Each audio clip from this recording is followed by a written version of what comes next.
Katika injili ya leo tumesikia kuwa Yesu aliwapa wanafunzi utume ambao kanisa kamwe halipaswi kuusahau.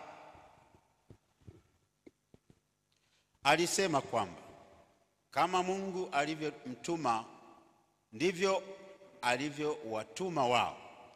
Hivi ndivyo msomi wa Agano Jipya B.F. Westcott aliita hati ya kanisa. Yani huyu Westcott aliita injili ya leo ni hati ya kanisa.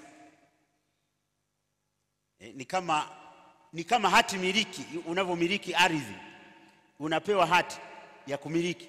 Sasa injili ya leo ni kama hati miliki ya kanisa.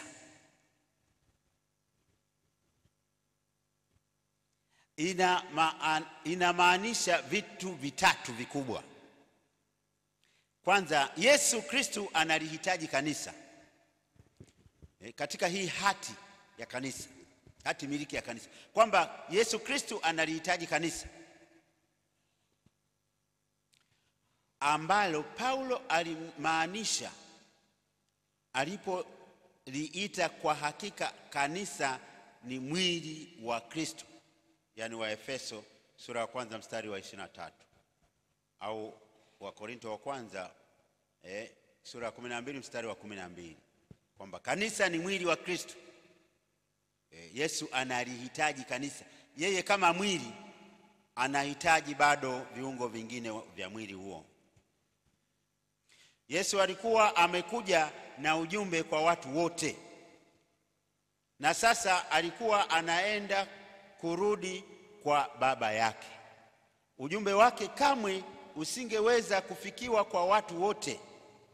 Kanisa lilikuwa ndio kinywa cha kusemea kwa ajili ya Yesu. Kanisa ndio miguu ya kukimbilia katika kazi zake.